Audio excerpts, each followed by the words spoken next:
If you do this one thing before you start painting, it will move your painting more in the direction of feeling like a pro than a complete amateur. And I made this mistake all the time when I started, and that would be not toning the canvas, okay? Or you may have heard it say prime the canvas. And I never got what that meant, but we all get these canvases, right? They're completely blanked, and some of them might say primed or 3 times primed with gesso, and you think, I mean, I never really knew what that meant, but until I started priming a canvas myself. And so it's real simple.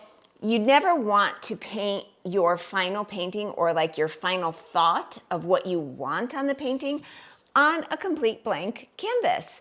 This canvas is really dry. It needs to soak in a few layers of paint.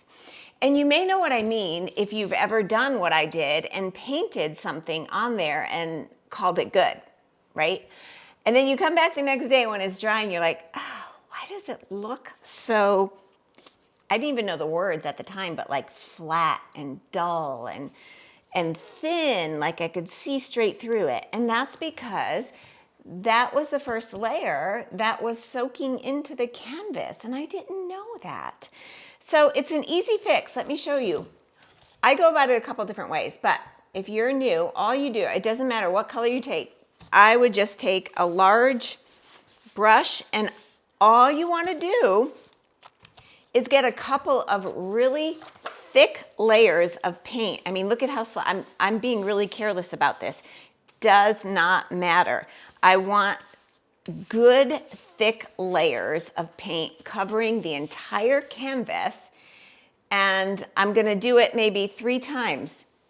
And you see, look at the brush I'm using. It's a house paint brush because all I want to do is cover it. And honestly, I use these to paint my paintings as well because I have less control with this, and that's part of doing abstract. But do you see that? I let that dry, and I'm going to do maybe 2 more layers. So I like to start with at least 3 layers of good thick paint on my canvas.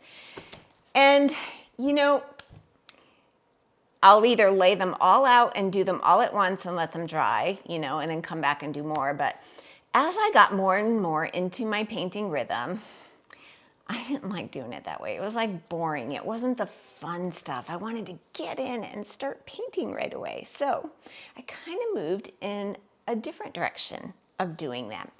And that is, you know, at the end of the day, we all have leftover paint on our palette, right? And I used to throw it away. And now I think about that, I go, oh my gosh, what a waste. Because good paint is not cheap, as you know.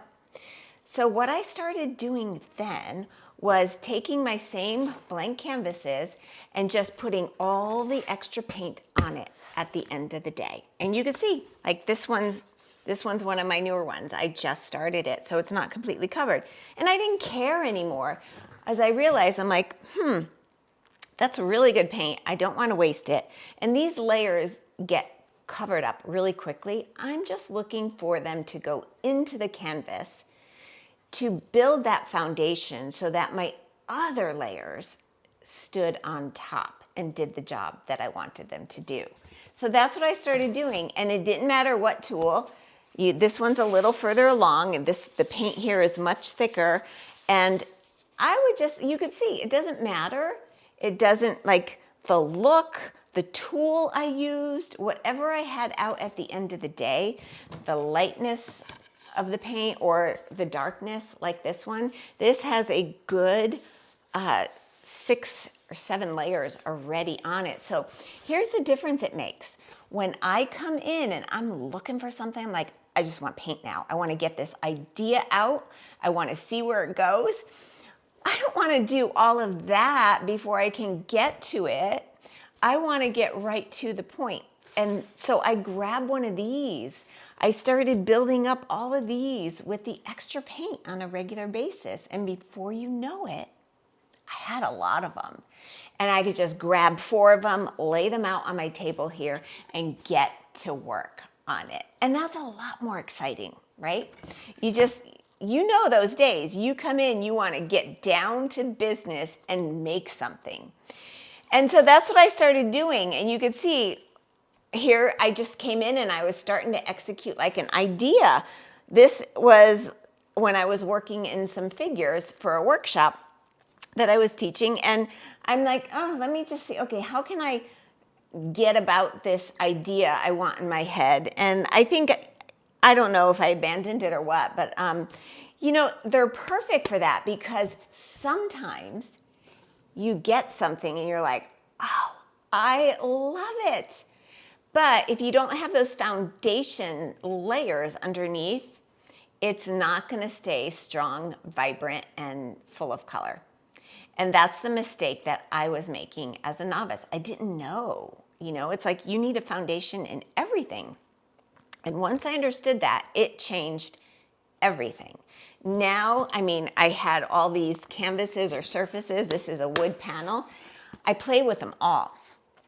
And if I have some consistently ready to go, I move along much faster and I get to the fun part faster just by, at the end of the day, taking the extra paint and not wasting it, putting it on my surfaces. And I had a ton of surfaces ready to go where I could just come in and get to business and do what I want. And that's what we all want. Try prepping your surfaces to take advantage of everything and see how much faster that improves your painting process.